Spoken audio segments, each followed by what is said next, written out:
Imagine this for a second. A young African leader, barely in his 30s, sitting across the table from one of the richest kingdoms in the world, and together, they seal a jaw-dropping $100 billion gold deal. This is not a Hollywood movie. This is reality. And the man at the center of it is none other than Captain Ibrahim Traoré, the bold president of Burkina Faso, who is rewriting Africa's destiny, one historic deal at a time. In a world where African leaders often get shortchanged, Traoré has flipped the script. He's not begging. He's not compromising. He's negotiating like a lion. And Saudi Arabia has recognized his strength. So what does this $100 billion gold deal really mean? Is it just about money? Or is this the start of a new era where Africa finally controls its resources and stands shoulder to shoulder with global powers? You're watching Easy Echo Africa, where we bring you the untold stories shaping Africa's future. Make sure you hit that subscribe button because today's story is massive. Ibrahim Traoré is not your typical president. At 34 years old, he became the youngest leader in the world when he rose to power in Burkina Faso in 2022. He came in at a time of crisis.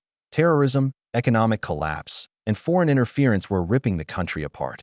But unlike many before him, Traoré refused to be a puppet of the West. He boldly cut ties with France, rejected exploitative deals, and began searching for new partnerships that respect African sovereignty. He represents a new Africa, fearless, unapologetic, and determined to put Africans first. And that's exactly the energy he carried into this $100 billion gold agreement with Saudi Arabia.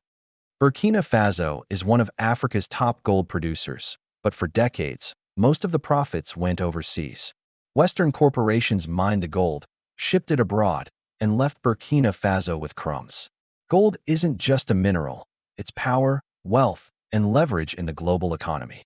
With this deal, Traoré has secured a way to transform gold from being a curse into a blessing for his people. This is not just about shiny metal. It's about reclaiming stolen wealth and rewriting the story of Africa's resources. Saudi Arabia is one of the richest nations in the world, built on oil wealth. But the kingdom is now diversifying its economy under Vision 2030, looking at gold, technology, and energy partnerships. By shaking hands with Traoré, Saudi Arabia gets access to vast gold reserves. In return, Burkina Faso gains not only money but also infrastructure, technology transfer, and strategic alliances. This isn't charity. This is business.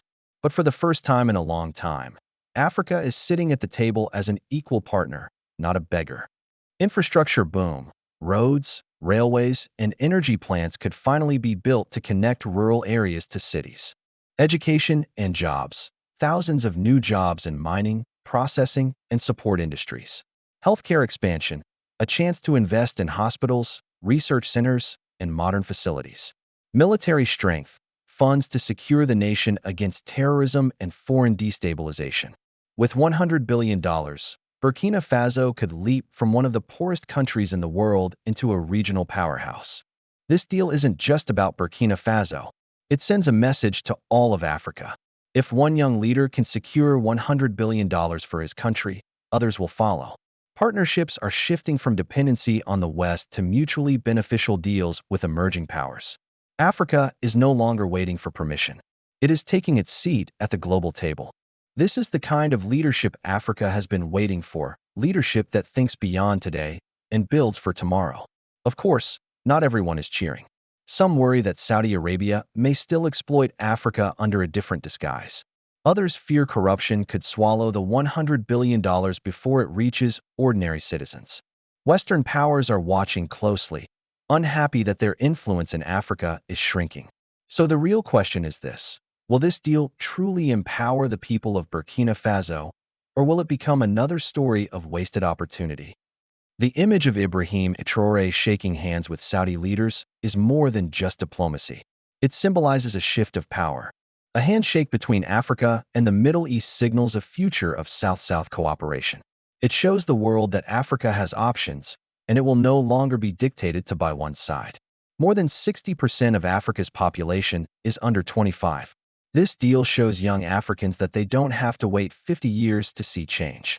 Traoré himself is young, proof that youth leadership can bring bold results. If a 34-year-old leader can walk into Saudi Arabia and secure $100 billion for his country, then what's stopping the rest of Africa's youth from dreaming bigger? Other African nations rich in resources, Mali, Niger, Congo, Ghana, may soon seek similar megadeals. Saudi Arabia might become a major player in Africa's economic transformation, challenging Western dominance. Africa could begin trading resources on its own terms, keeping value inside the continent. This $100 billion gold deal between Ibrahim Traoré and Saudi Arabia is more than a contract. It is a declaration. A declaration that Africa will no longer sell its wealth for pennies. A declaration that young leaders can rise and transform their nations. A declaration that the future belongs to Africans who dare to take back control. Burkina Faso may be a small country, but today, it has made a giant statement. The world is watching, and Africa is rising. If you believe Africa deserves leaders who put their people first, smash that like button, share this video. And don't forget to subscribe to Easy Echo Africa for more powerful stories shaping the continent's future. What do you think? Is this $100 billion gold deal a blessing for Burkina Faso, or could it be another trap? Let me know in the comments, because your voice matters.